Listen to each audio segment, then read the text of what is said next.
Hello, everyone. How's it going? You guys had a good day? You excited to learn more about video games and research and how to get into the games industry? Good.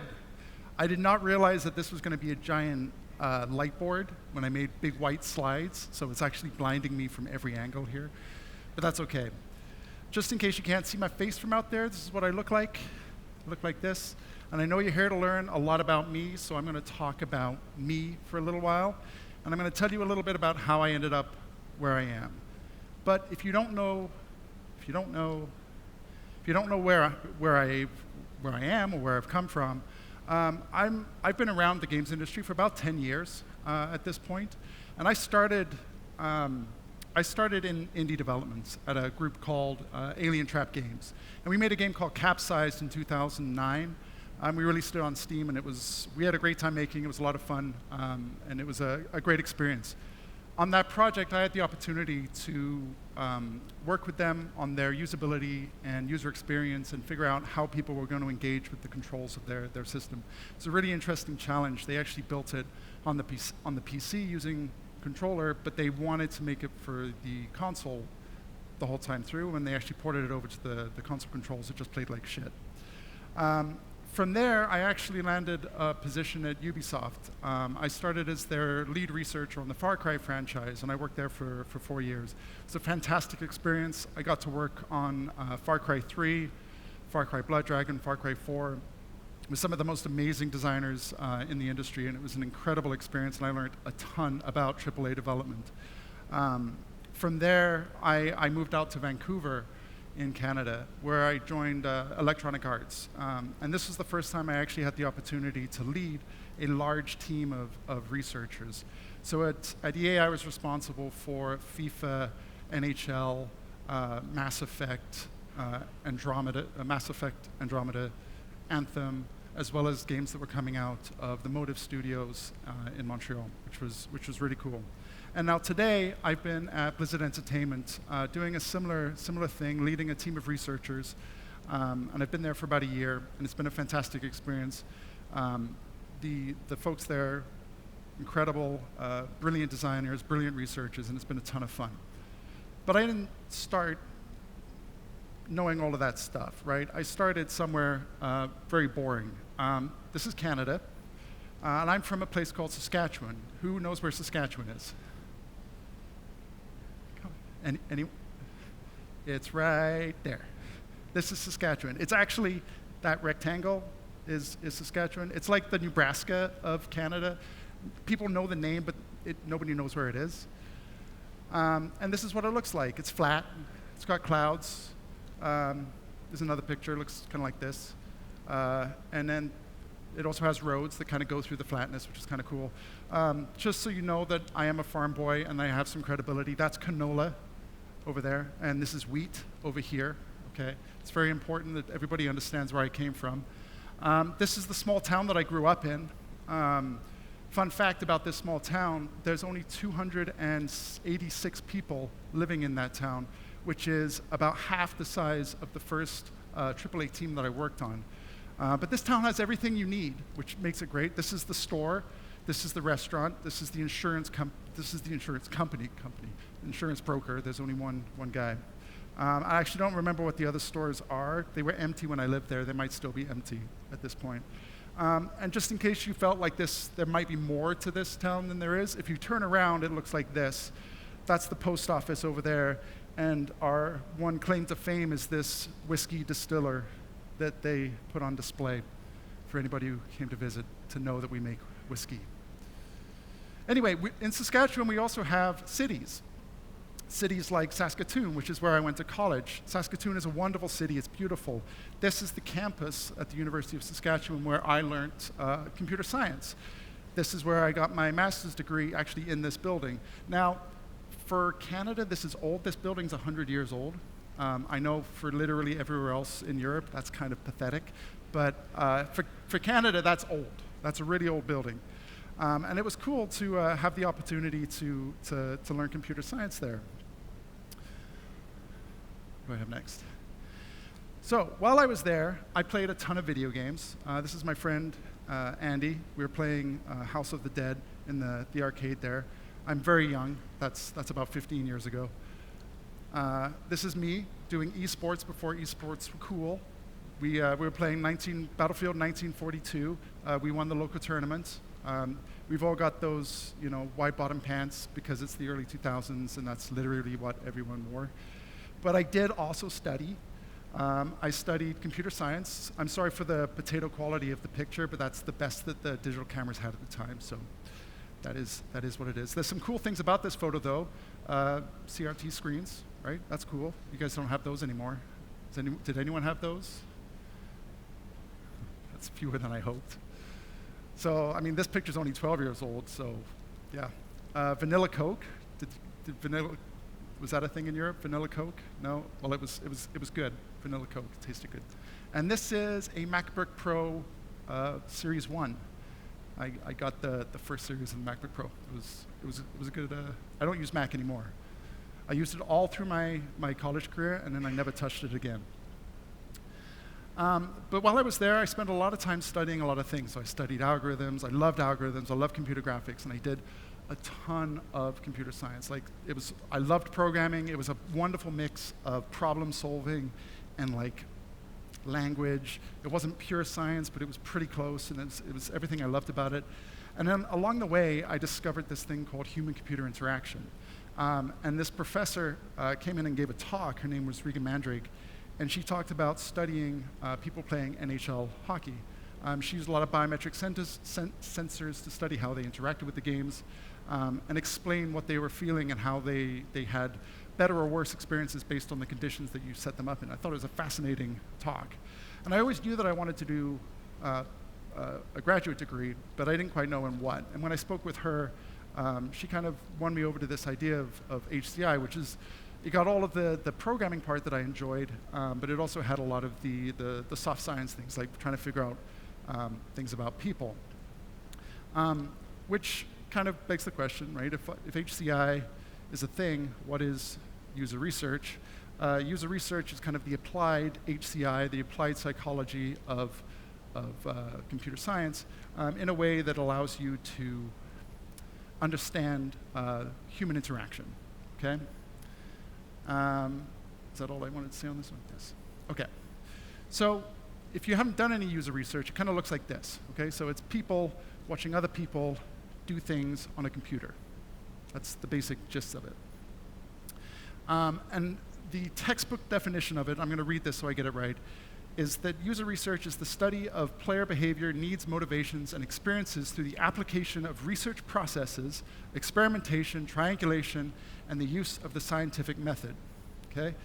The goal of user research in an industry setting is to provide actionable and reproducible results that are clearly demonstratable, that clearly demonstrate the real user experience. What that really means, if you just break it down, is we want to know what do users do and why do they do it? Two very simple questions, but they're incredibly hard to answer. Sometimes there's a very functional answer to it, that people do something because it's clear that's the only thing that they can do, and then sometimes, like in games, it's a lot more complex. There's a lot of psychology that goes into that. And when we're looking at user research, we collect a lot of data, right? So this is a simple graph. But the thing about user research, and one of the things you need to keep in mind about research in general is, and people get mad at me when I say this, anybody in analytics here? Good, okay, you won't get mad. Data has zero value, okay? Data is irrelevant. It doesn't mean anything. The only thing that matters is the context that surrounds that data and the analysis that you do to it to figure out exactly what is going on in that data set, okay? If you just look at data, you can make up any story that you want, but the context is what gives you the color of that data and gives you the information around it. So you take that data, you take the context, you take the analysis, you take the synthesis, and all of that combined will give you an insight. And that insight, that new knowledge, is a thing that you can take and you can use to apply to your work and to make your product better. Now, if you contrast that whole process is what I like to refer to as data-informed design, okay? So that's where you take data and you contextualize it and you use it to inform the things that you're doing. The flip of that is what's known as data-driven design. You might be familiar, you maybe heard that. Has anyone heard data-driven design? So I don't like that term. I don't like it because it implies that you're not doing any analysis, and it implies that you're simply chasing a number. And when that happens, you're going to run the risk of reaching a local maximum and not being able to get any better experience or better performance out of your product. Okay? Does that kind of make sense? Cool. All right. So, missing slides. So that's data informed. Okay. So I want to give you an example from my own career when this actually came up in something that I was doing on Far Cry. So I was working on Far Cry 3. And one of the problems that we saw, this was maybe 3 or 4 months before we were launching the game. One of the problems, I went to the game director and I was like, you realize that we're running these play tests and I've got this data and it says that 70% of the players who are playing the game are just using the AK-47. And he's like, okay. And I was like, so that's 75% of their entire time in the game, they're using this one gun. I was like, I don't think that's what you want to happen. And he's like, no, it's not really, but is it really a problem? I'm like, well, I mean, you made all these other guns. There's like 80 guns in the game, and 75% of the time they're using this one gun that they pick up at the start of the game, and then every other gun has like less than 1% usage for the entire rest of the game. Sounds terrible. And he was like, okay, well, can you give me more information? Can you tell me why that's happening? And so we went and we looked more closely at the data, right? We looked at all the different pieces of information we had. We had this straight piece of data that said people used it 75% of the time. The naive approach, the naive answer would be like, well, people just like it, right? It's too powerful. Let's just make it worse, right? But when we looked at it in context of all the other information that we had around this game, we realized that what we were doing is that we were giving people this gun, and it was a very effective gun. And then we were showing them how to customize that gun. And through customization, they could put skins on it, they could put sights on it, they could put extended magazines on it, all of these things that would make that gun even better. And each of those things that they put on it cost them money. So the money that they were getting from the game economy, they were investing in this weapon. And this weapon was getting better as they were using it, which was great. They were getting more used to it, they had invested in it, they liked it, and then they were getting access to these other guns that were marginally better, but they didn't know that.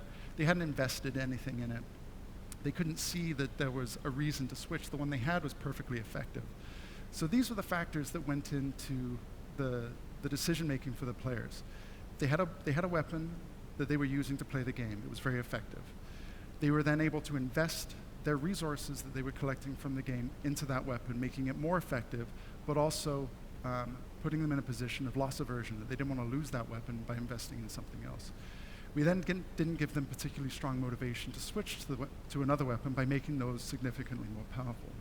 So the situation ended up that they would just use this weapon throughout. So Pat was the game director, and he took this and he was like, okay, well, we're gonna see what we can do with this.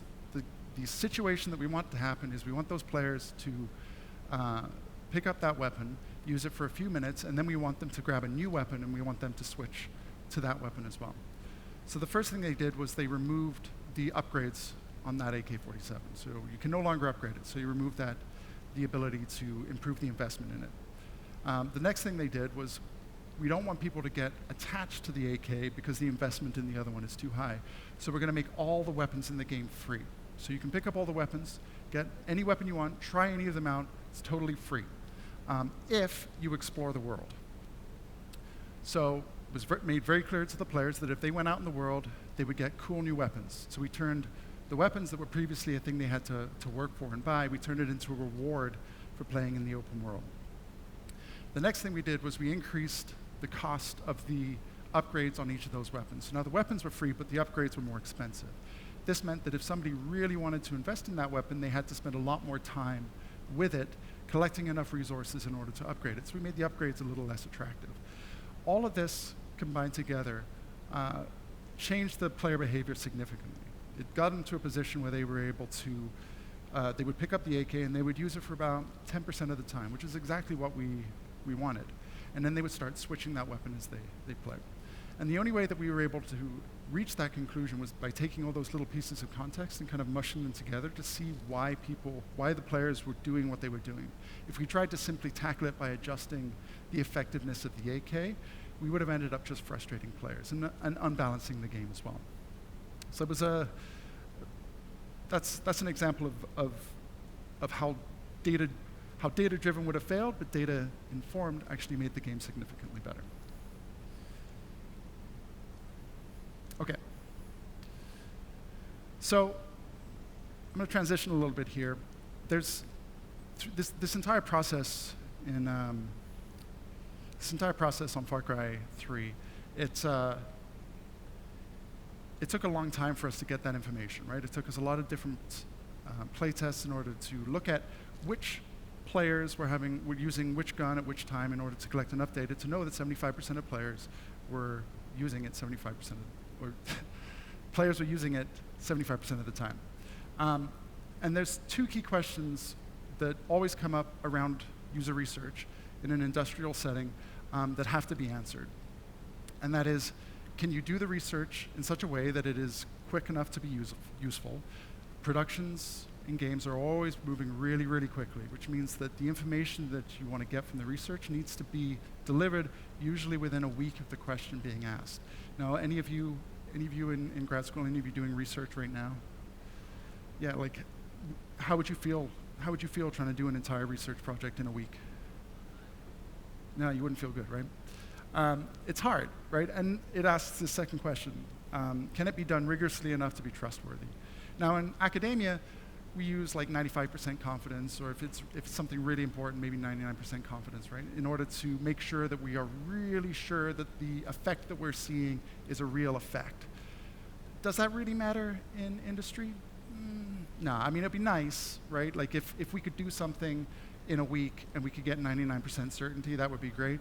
But realistically, you don't need that much certainty, right? You just need enough certainty that it's better than your gut, or it's better than your best guess. And this was made very apparent to me while I was talking to a producer at one point. And I went to him and I asked him these two questions, but I asked him a little bit different. I was like, the first one was like, when do you need this by? And he said, I need it by Thursday this week. And I was like, all right, well, how confident do you want me to be in this? And he's like, what do you mean? I'm like, well, give me a percentage. Like, do you want me to be like 50% confident? And he was like, I don't know, like, I mean, if you're like 60% confident, that would be good. And I was like, whoa, okay. I mean, you can get 60% confidence with like 3 people, right?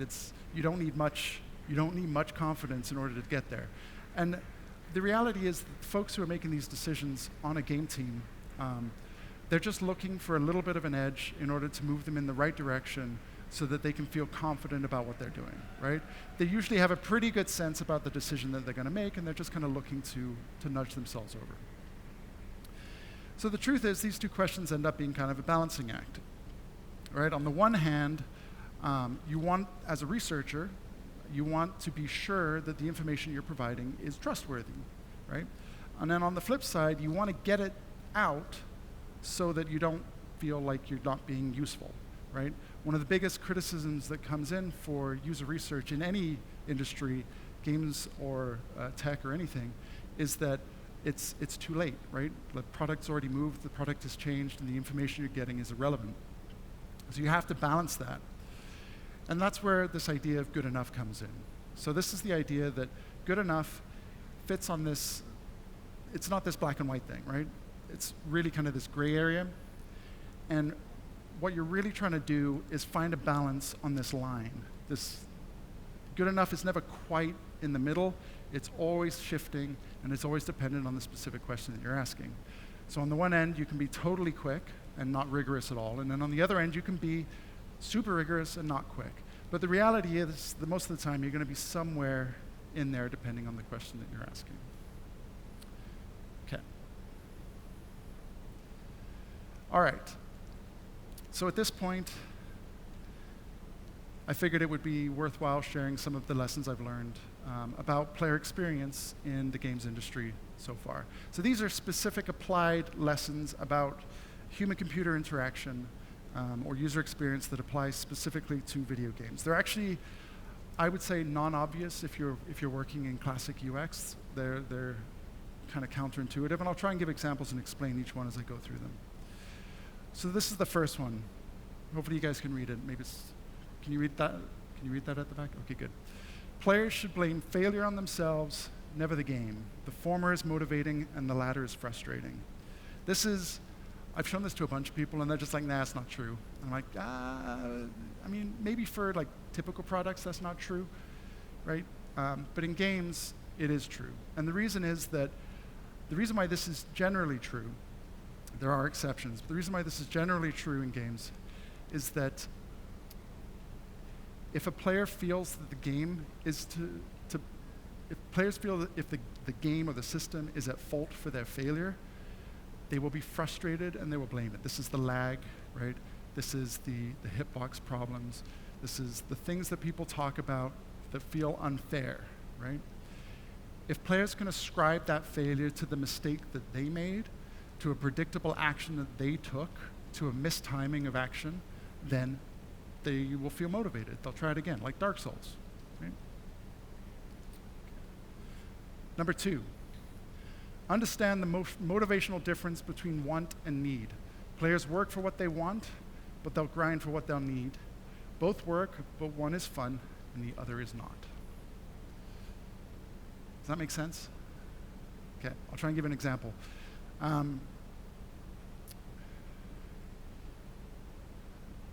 So this actually came from a game director at Ubisoft. I was having a conversation with him and he explained this to me and I was like, man, that's a brilliant thing. And he was talking about this idea of presenting something that players will want to strive to achieve. And who's played Assassin's Creed? That's awesome. Okay. If you remember in Assassin's Creed 2, there's a very desirable set of armor that you can get for Ezio, right? You have to work for it, right? But you don't need it. You can finish the game without it, right? That's a thing that is put in front of you to desire and to chase. You want that, right? Now, if that armor was required for you to finish the game, now you've taken all of that motivation, all of that desire that the player has to get that equipment, and you've now made it mandatory. You're forcing them to do it. And as soon as you make that switch, now it's a grind. Because if they don't want to do it, for whatever reason, in any moment, they'll feel like they're wasting their time, okay? Now that doesn't mean to say that extrinsic rewards can't work or that gates shouldn't exist in games, but you have to understand that if you set your system up in that way, then you are motivating your player through grind, or you're motivating your player through fun. Okay? Hopefully that makes sense. The third one, a player's perception is their reality. It doesn't matter how the system works. It only how they think it works. I cannot describe how many times I have watched players explain to me how a system works, and be completely dead wrong, like completely oblivious to how a system works, but be completely functional in that game, right? Maybe they won't know how the economy works, right? They won't know how they're supposed to be getting gold. Maybe they'll say, best way to get gold is by killing enemies. That's why I'm killing all these guards, because they drop gold, and I'm gonna get that gold, and then I'm gonna use it to buy the equipment I need. But in reality, maybe the best way is to get it through the side quests. If that's never explained, or if that's not totally clear, it doesn't matter to the player. They have an idea of how it works. It's going to work for them. They're just going to keep going. So it doesn't matter if your system isn't designed that way. Whatever they think the system is what it is, right? And this is especially true if at some point the system doesn't align with their reality. If there's something that comes along and all of a sudden it breaks their perception, you're going to hit this frustration wall, right, where people just get immediately frustrated because the system is not behaving in a consistent way to how they believe it works. Right? What is this, number 4? I think. Yeah. This one's for the researchers out there. This one's for you. No model, method, or framework is right. They're all tools in your toolbox. Don't get hung up on the academics behind your work. I mean, this was this was a big lesson for me to learn. I used to be such a stickler for different like psychological models. I used to be like, self-determination theory, that's the one. Anyone else who's using something else is stupid. You're wrong. Don't use that. And then I was having this conversation with another game director. His name was Alex, and he was like, I don't care what the tool is. All I care is about how it helps me explain to my team what we're trying to do. And I'm like, no, shit. That's what I should be doing. I'm making tools, right? Everything that I do, every framework I do, every insight that I generate is a tool for the teams that I work with to better explain to the others on the team what they're trying to do and make better decisions. And then finally, I mean, this one's actually universal. You could replace users here, but I mean, players I think are particularly bad. Players don't read unless what you've written is more interesting than what they're trying to do. So who here skips tutorials? Like everybody. Why do you skip tutorials? Because it's boring, right?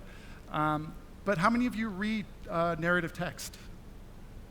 Oh, why do you read narrative text? Because it's interesting, right? This is very important, right? It's especially true in tutorials. Players will read if they're forced to, or if they run into a situation where reading is the only solution to their problem. So if you're in a tutorial and you fail, players will then read in order to figure out what they do. Actually, there's a really fascinating. I don't have it, so I can't show it to you. But when we were looking at Assassin's Creed back in the day, we had this wonderful image of how people would traverse tutorials, and it was done through eye tracking.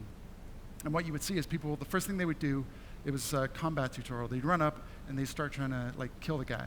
And then when they failed, they would stop and they would look at the tutorial. But the only thing they would look at is the button that they had to press. So you'd see them and it would just be like A, and they'd be like, okay, I got it, A. So they'd go in and they'd push A again, and it didn't work, and they'd be like, shit. So then they would go back and you'd see them like scan through it, and they'd be like, okay, press A, got it.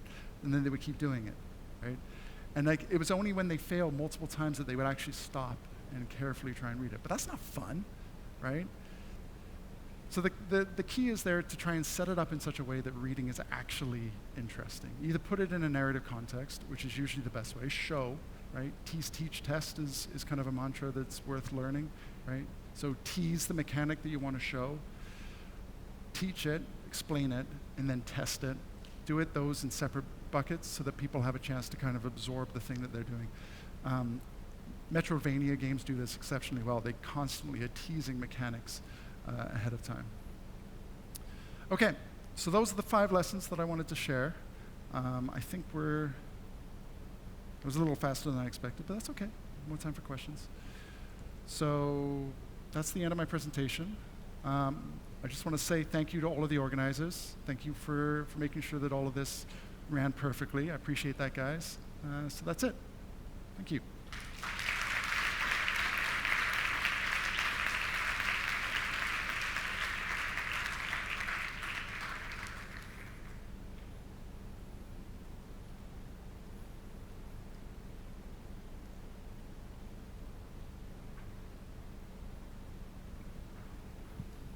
Well, thank you. Does anyone have questions?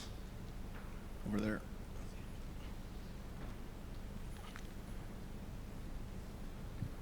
Hello, great keynote.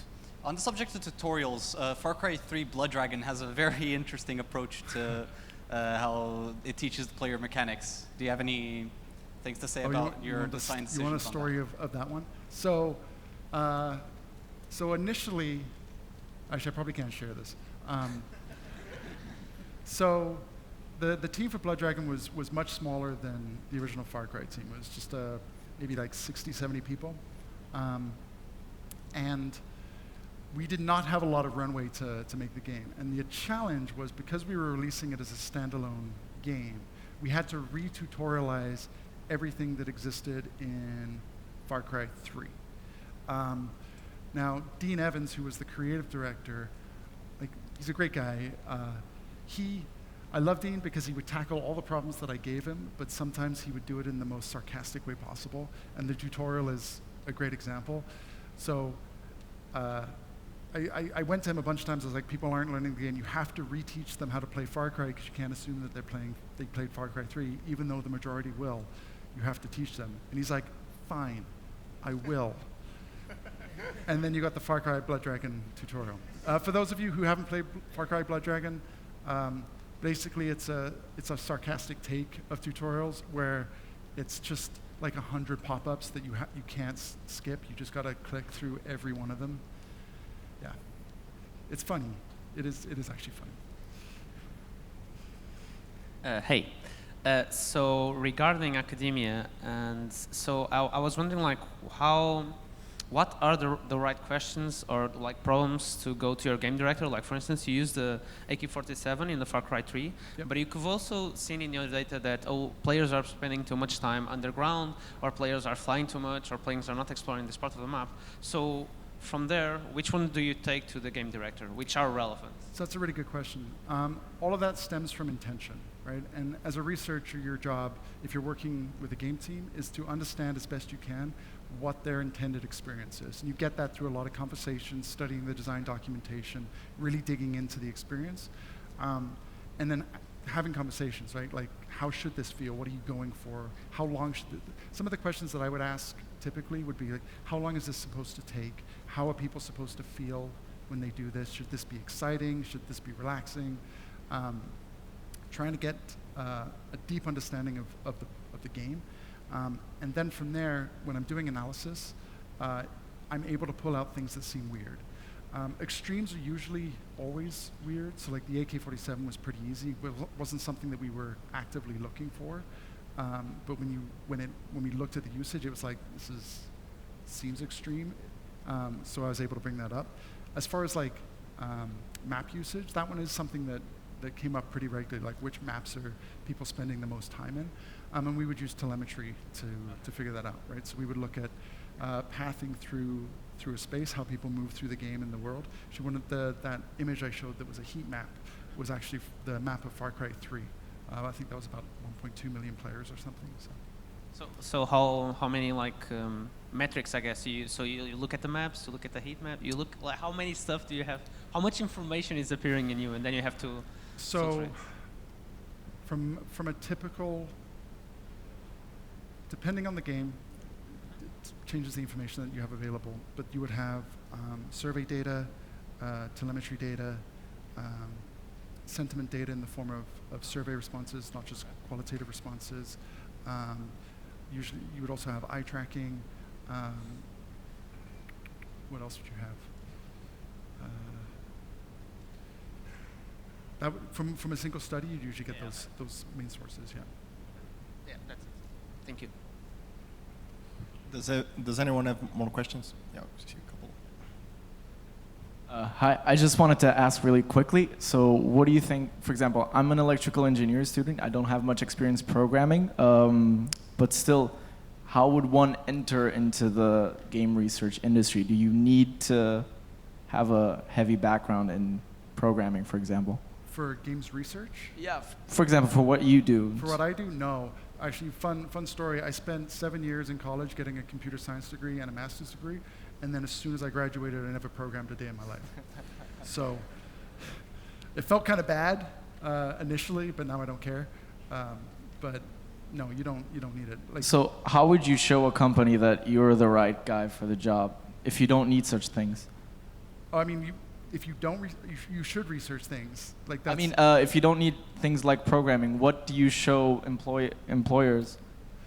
It depends. So for video games, it's going to depend on which area you want to go into, right? So if you want to get into art, you're going to need a portfolio. You're going to need to build that up. You're going to need to show it. If you want to be a programmer, you're going to have to program and build that up. If you want to do research, similar. You're going to have to do research. You're going to have to network. You're going to have to show that you're capable of doing user experience research on a variety of different products. Usually, what I would recommend is that you go out and you start just taking your games that you like and you start doing the analysis on it. You can use yourself as a participant, and you can build up that skill set of data analysis and coding straight from yourself. Okay, thank you. Yep. One more question over there.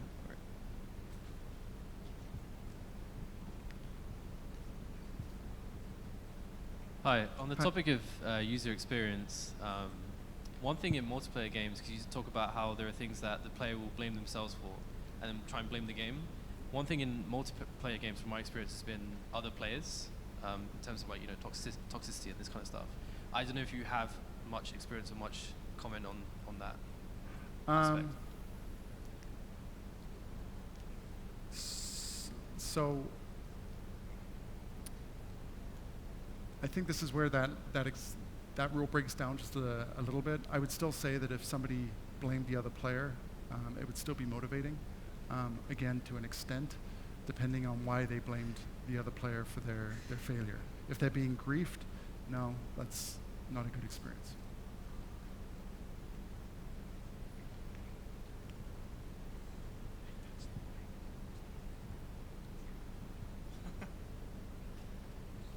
So I have a final question before we release you into the showcase, and that is, when a team of developers is developing a video game, is the possibility, no matter how small it is, that the video game can cause addiction to the player considered? Sorry, can you repeat the question? Is video game addiction considered when developing a new video game? Depends what you mean considered. I mean, no, I've never worked with a team that has ever gone out to make something addictive. That's never a conversation or a language that's ever used on any game I've ever worked on. People want every single game that I've worked on, they have wanted to make the game fun. That's the first question that is always asked of me, is tell me how fun my game is. Tell me if people think my game is fun, my mission is fun, my combat is fun.